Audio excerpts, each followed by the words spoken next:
Buenas tardes a todos. My name is Víctor Zapatero. I am a senior postdoc in the Quantum Communication Theory group from the Vigo Quantum Communication Center. So I will be talking on behalf of the Quantum Communication Theory group.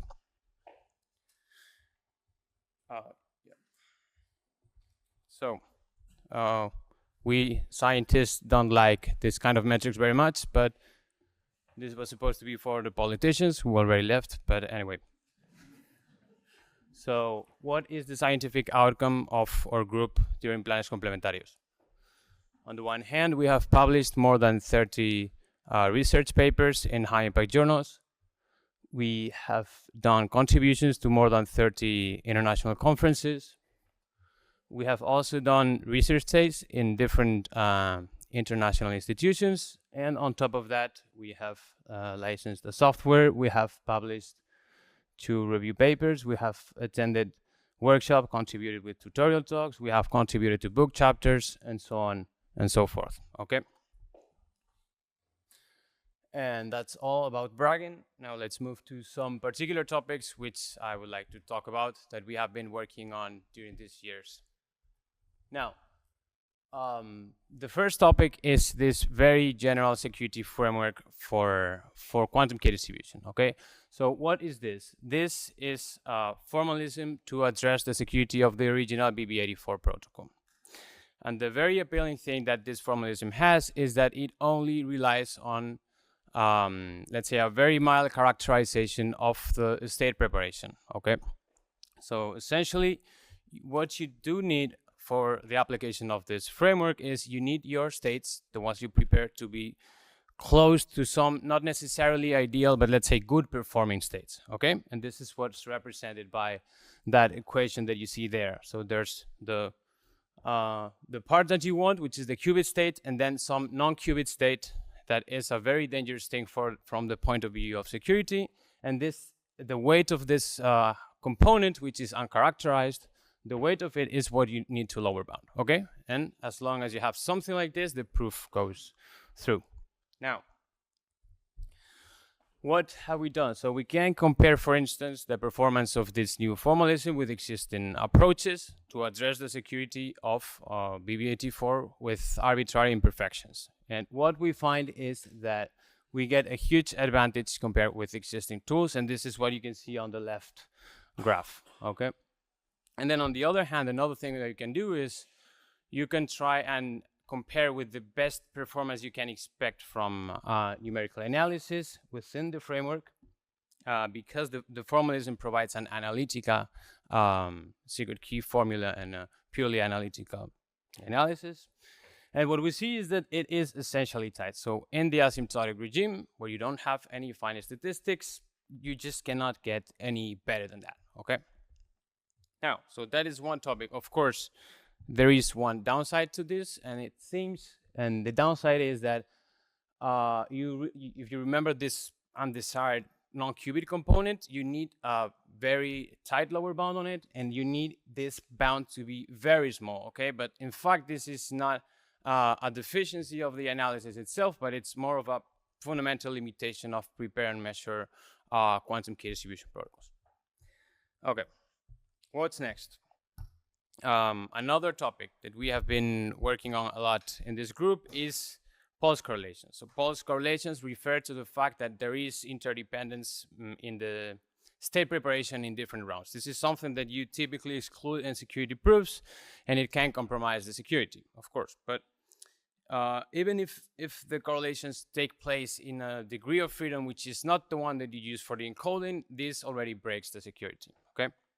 So in this sense, from a theory standpoint, what happens is that the correlations can be seen as a particular kind of side channel that leaks information about the correlated settings, okay? And this is kind of the flavor that all the security proofs that we have to tackle this problem have. This is the common denominator to all of them. So we came up with, let's say, proofs for specific kinds of correlations. Then we collaborated with people from the group of Davide and people from the group of Vadim to kind of characterize or try to test the inputs that you need for the security proof to go through. And we also collaborated with external groups. We collaborated with external groups so we could kind of design countermeasures to mitigate the effect of correlations, okay? And this is something you can see here. I don't want to enter the details, especially given what happened before, but on top, what you can see is the case of phase correlations. This is one of the problems that we tackle, okay? On the left, you see kind of the basics of the security proof, and then on the right, what you see is an experimental setup that we came up with to sort of test the magnitude of the correlations in the phase, okay? And then on the bottom part of the plot, what you have is, on the left, this is a very graphic thing. So this sort of tree plot shows that actually commercial systems do have intensity correlations in them, okay? If they didn't, you would only see a single horizontal line. So the branching means that every new pulse comes with correlations from earlier pulses. And then on the right, what we do is we pick this data, and then with our dedicated proof, we see what the secret key rate you would expect is, okay? Now, and also one last thing that we did is most of these proofs account for the case where you have finite length correlations, and we sort of have a formalism to extend it to the unbounded, to the setting where you have unbounded correlations. Okay, what's next? Passive QKD. This is another thing we've been working on. What's this? This is just about eliminating modulators and eliminating random number generators from your QKD setup. So if you do this you can do, and you can replace with, let's say, a fixed interference, quantum interference mechanism, and this can be your source. And you end up having a much simpler source, probably much cheaper source, and that you can operate at higher frequencies. And on top of that, you get the advantage that since it doesn't have any modulator, it doesn't have modulator-related loopholes, let's say. But it also comes with some limitation of its own, okay? And we did the original proposal of a fully passive QKD source. We participated in the very first experiment demonstrating it. These are some plots from the experiment. We did a finite key analysis, and so on and so forth. And finally, if I can have one last minute, the last topic that we have been working on is the finite statistics of QKD. So what happens here is that security proofs of QKD rely on statistical inference, and people have been essentially reusing the tools from the original security analysis for a while, probably because they had to concern themselves with some harder problems. But the thing is that if you really take a look at the finite statistics, you can finely tune the parameter estimation part, the statistical inference part. And what we did is we came up with very simple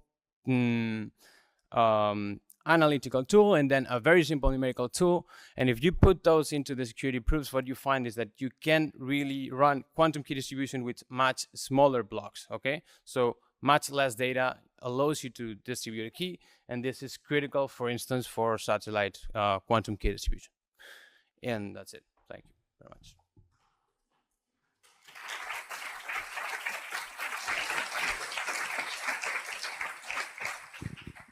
Okay, since this was very dense and we're running late, may I suggest that you go see those guys at their posters that are outside to ask questions. And we'll continue with Davide Rusca. So, hello everyone. So I will continue just on.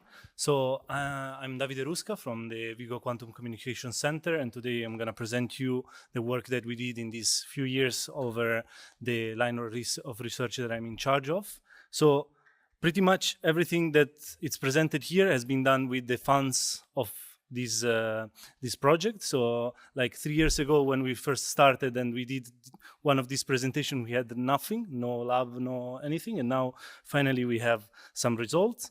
So this is the group that that works on quantum technologies now in Vigo. We have myself, Hugo, that are co-leading this group, Frederick Grunenfelder as the experimental postdoc managing the lab itself, and then our 3 PhD students, Ana Blasquez-Coido, Ainhoa Guillero, and Martina Alvarez. So these are few pictures of the lab itself. Our group is focused on mainly 3 lines of research that, like, of course, this is just an arbitrary division that I'm making, but conceptually it works. One, of course, is QKD, quantum key distribution, in terms of prototyping and to making experiments the most performant possible. One is quantum random number generator, so not only the distribution of key, but also its production in a more secure way and more performant way. And finally, something that goes very hand in hand and with the collaboration with the theory group and with the hacking group, which is the experimental implementation security. So trying to move our prototypes towards the implementation security that can be achieved maybe theoretically, but it's much harder to do experimentally. So just to give a little bit of an idea of each line of research, some works that we did inside of that. So now we have in our labs a running QKD protocol with 1.25 gigahertz of repetition rate. Just lately we have also like a running estimation of the Q-bar and the phase error rate. And the performance that we can achieve, of course, are not as good maybe as the most performant protocol that we've developed also in Geneva, but here the main goal is a little bit different, which is the control of all the variables related to the state encoding and to the detection part, in order exactly to have perfectly in control all the variables in play in order to move towards what we discussed before in implementation security. Then also, always in terms of prototyping, we have our line of quantum random number generators.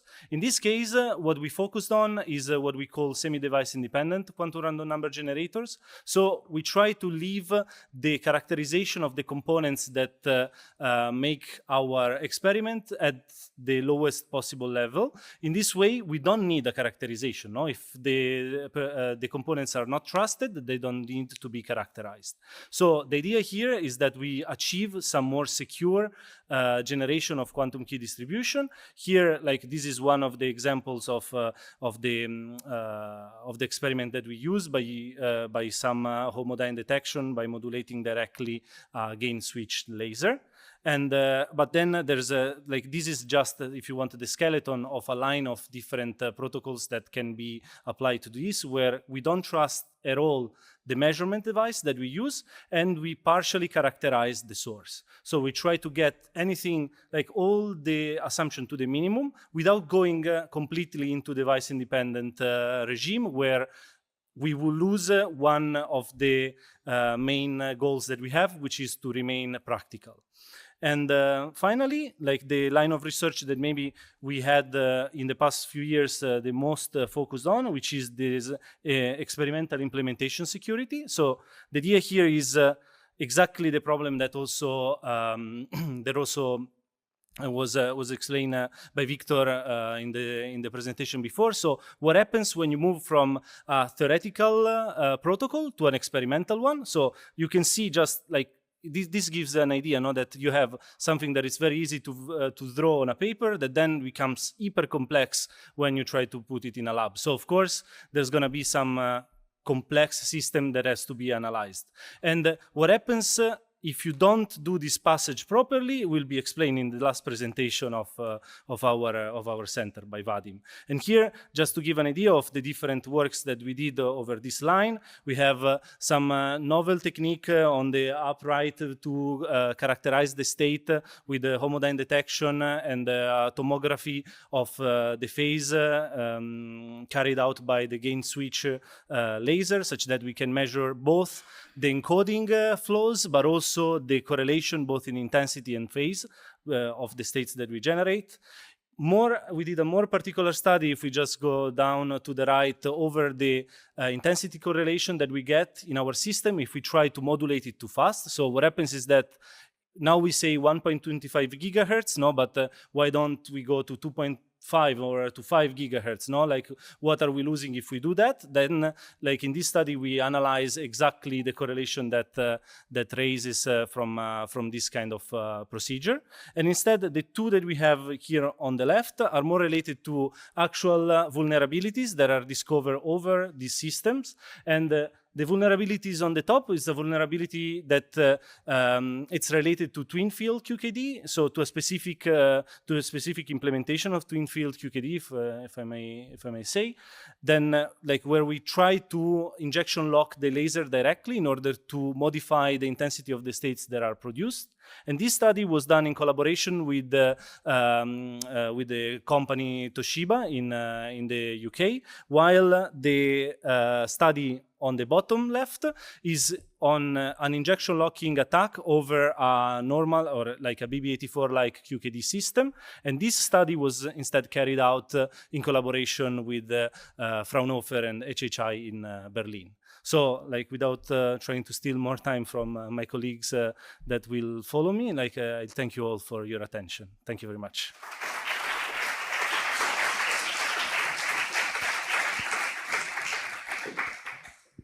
So we'll just continue right away with Antía Lamas-Linares, and all of the members of Davide's group are here and also have their posters outside if you want to ask questions.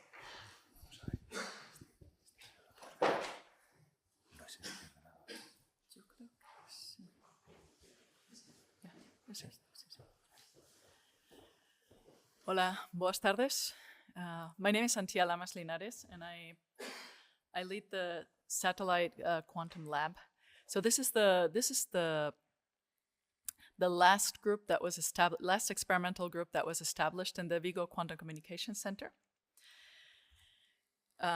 We're a small but intense group. We have 2 postdocs. Hannah, who's the senior postdoc, has been introducing the speakers this afternoon. Lucas, who's another postdoc. Alvaro, who's a PhD student, currently visiting a collaborating group in Italy. And Pedro, who's a visiting student from Portugal. We work very closely with the rest of the groups in the Vigo Quantum Communication Center, but our focus is specifically on free space quantum communications, and specifically satellites, specifically applied to satellites. So of course, it has been said several times during the talks today that there is a limit to how far we can propagate quantum information over fibers.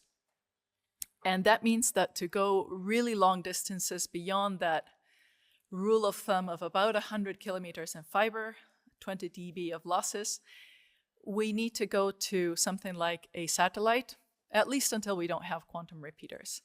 So for example, here you see that to connect, say, Vigo to Madrid, like something under, say, EuroQCI, we would need a satellite. The idea there, it seems incredibly complicated that going to a satellite with single photons would be something easier than anything else, really. But the key thing to understand is that the losses in transmission between a satellite and ground are geometrical in nature. Essentially, it has to do primarily with the expansion of the beam, and that goes with the square of the size, because most of the propagation is done in vacuum. So there's a tiny bit of atmosphere right above the Earth's surface, and then it's vacuum. So we are actually setting up a optical ground station, a quantum optical ground station. This is pretty much similar to an astronomical telescope, but it's optimized to detect signals from single photon signals. And typically those single photons come from satellites in LEO orbit. So these are the low Earth orbit that are satellites that are moving relatively fast across the horizon. It takes them about 5 minutes, give or take, to cross the horizon, and they come around in a typical orbit every 90 minutes or so. Now, one can ask, is Vigo a good place to put such a system? Today, the answer would be definitely no, with the weather. But Vigo actually has a microclimate. It has reasonably good weather. It's a little complicated to make estimates, though, because Vigo is, and specifically where the ground station will be, is at the intersection of the oceanic models for weather and the more inland weather. So we are trying to check those capabilities.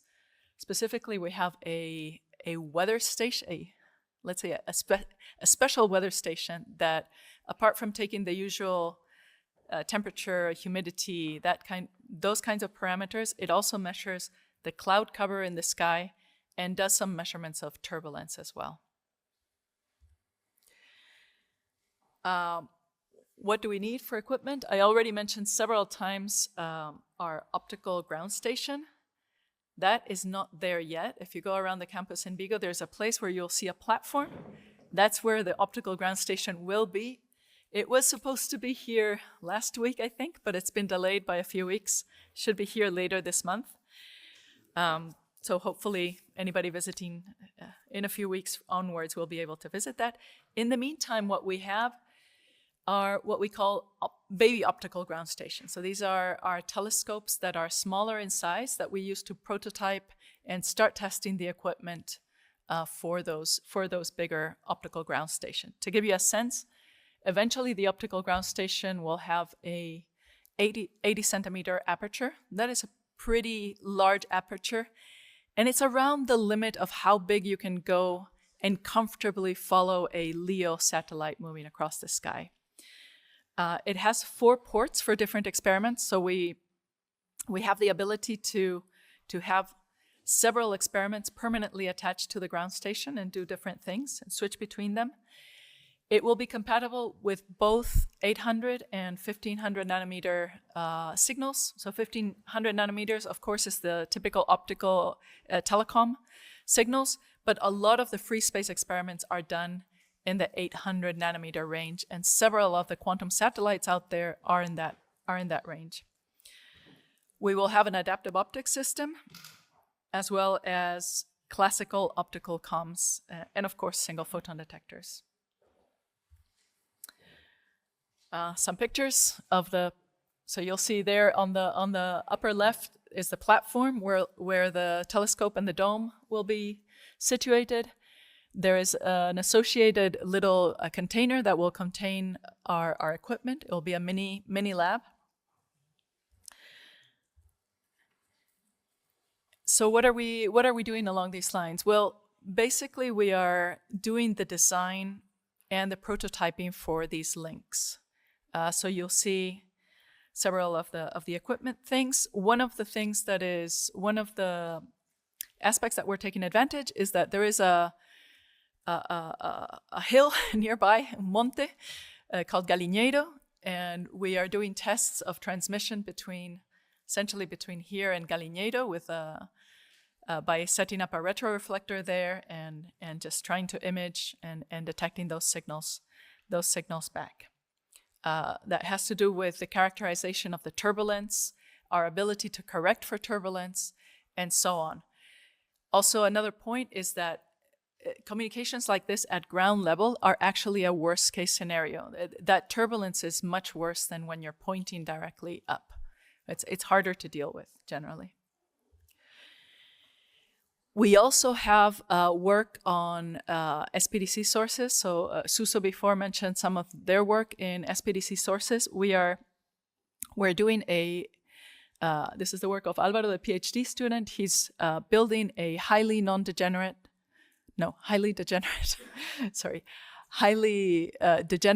photon source that will emit both in the telecom range and in the close to the visible range, using bulk crystals. So this is not integrated optics, but just traditional bulk crystals, and that work is ongoing. And finally, something that perhaps you haven't heard about, and that is that we are using some of the same techniques that we use for quantum communication to do additional tasks. So the idea is that we are putting a lot of effort into these technologies and these structures, and there are quite a few things that one can do with the same hardware by modifying the way we process the data and sometimes modifying slightly the protocols. And one of those things is clock synchronization or time transfer, which sounds really obscure, but is actually of great technological importance. A lot of our infrastructure actually depends on very good clock synchronization. So what we're doing is by slightly modifying the decoy state BB84 protocol, we are able to do time transfer or clock synchronization at the picosecond level with really high resistance to noise and losses. So this is another aspect that we are exploring in our.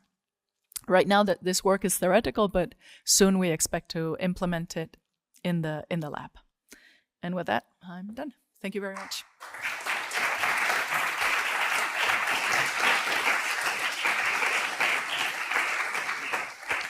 Okay, for any questions that you might have, feel free to talk to me or Antía during the coffee break, and we will continue with the presentation by Vadim Makarov. Same presentation.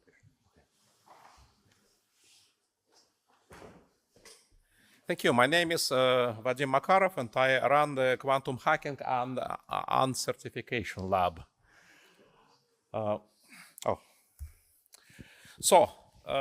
Quantum communication and quantum cryptography in particular are unbreakable in theory. I mean, you can't break the theoretical protocol. If you implement it as written on two sheets of paper, there is nothing an eavesdropper can do. She is completely cornered by the laws of quantum mechanics. But practical implementations contain imperfections, many imperfections of different kinds. Imperfections of optical components, calibration routines, people make mistakes when they implement the systems. So today we know about 30 different implementation imperfections that actually allow you to break the security of the protocol and eavesdrop on the key. My lab is dealing with that kind of problem, imperfections and attacks based on imperfections. But nowadays, that quantum cryptography is actually being deployed on a large scale. Most countries need to certify the cryptographic systems. This certification system is well known from classical cryptography. It's a well-established process. The national government and the National Security Authority comes up with a paper document that is the certification standard that tells an accredited lab, a government lab, what needs to be checked in a commercial product to make sure if it is of a good enough quality to be used in the country. So the government takes care of you or of your cryptography because it's such a complex task that nobody else can really do it, but most countries rely on government. And this certification system exists for all the classical cryptography and now is being established in different stages of being established in most countries for quantum cryptography. So the manufacturer has to submit the system and all the engineering documentation to this accredited lab, and the lab checks if it actually passes, if the countermeasures to known problems are good enough, and so on. There are three tasks here that a research lab can do. One task is to help the manufacturer prepare a commercial system for certification. Because if the system contains loopholes and doesn't have good enough countermeasures against them, it's not going to pass this certification. So it's useless to submit it for certification. The manufacturer has to do the analysis and check it first. So I've been in several teams that have been doing this kind of analysis for commercial systems for ID Quantic, Quantum CTEC, two Russian companies. And nowadays we collaborate with another company that develops another QKD system. So we check it, make a list of all the potential problems. You can see this work on poster number 5 in the corridor. Another task is to help write the standards. And there are international standards like ISO standard to which I and my colleagues have contributed. The standard, ISO standard, was published 2 years ago.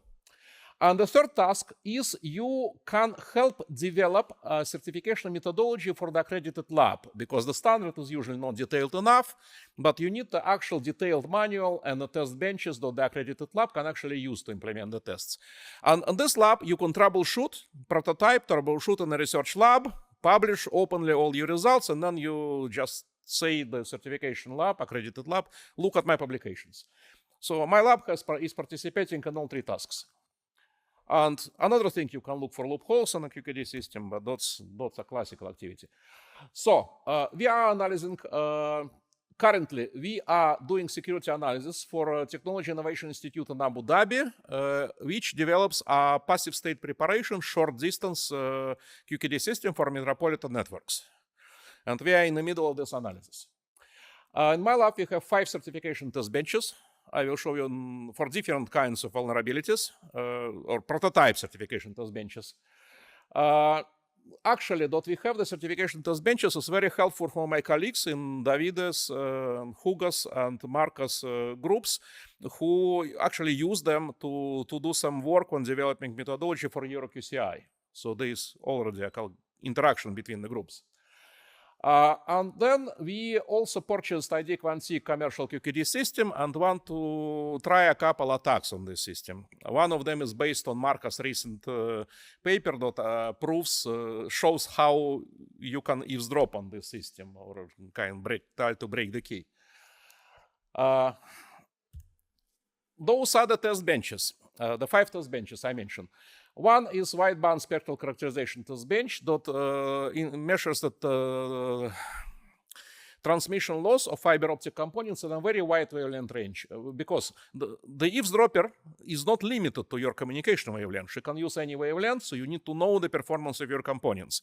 And this is an atypical task. We had to build our own test bench because no metrology institute has it. Another, the detector, single photon detector has many security problems, so you need a detector characterization and testing test bench. Then the characterization of state preparation. So Victor has just shown you the intensity correlations. So that kind of problems you need to characterize the states, and this is how it looks like. Then avalanche photodiodes that are used as single photon detectors have another problem. Each time the photodiode has an avalanche, it emits a flash of light because it has many carriers and some of them actually emit photons.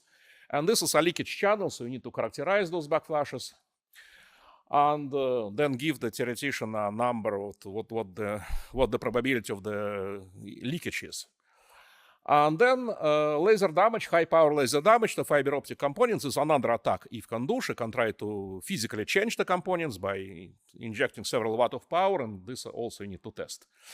I've chosen to show you just one example of those 5 test benches, and this is sadly the same example that Victor has already shown, because this is a good example of collaboration between theoreticians and experimentalists. So the problem Victor has shown you is the intensity correlations. A typical QKD system, when it runs a decoy state protocol, uses an intensity modulator to prepare light pulses of different energy. And because this is a high-speed electronics that always has limitations of bandwidth, there's going to be intensity correlation between the states. The security proof requires the states to be independent of each other. But actually, if you look, this is an actual oscillogram for a QKD system. And here you see a vacuum state, almost nothing, decoy state, signal state, decoy state. And you can already see that the amplitude of the peak power of the decoy state depends on which pulse preceded it. This is not a fluctuation, this is correlation to the previous pulses. So indeed, if you integrate the energy of each pulse and you plot over many pulses the distribution of their energies, you can see that the pulses which were preceded by the signal state tend to have a lower mean energy than if they were preceded by decoy or vacuum. And then, and to characterize this, we simply set that variable attenuator in the QKD system to 0 to get classical signal, which is then measured by a photodiode and oscilloscope. So you get this oscillogram, and then you simply process it. And Victor has already shown you can visualize the mean energy as levels, with unit 1 being the average level, and then you see that then the levels diverge. If the preceding state was signal, then it's 4%, on average 4% less energy in a pulse, and by the other 2 states it's on average 4% more. And if you look at longer range correlations, for example, take 2 states, then the levels continue to diverge. On poster number 6 in the corridor, you can see the same diagram with up to 6th level correlations. And there are long range correlations in the systems, actually.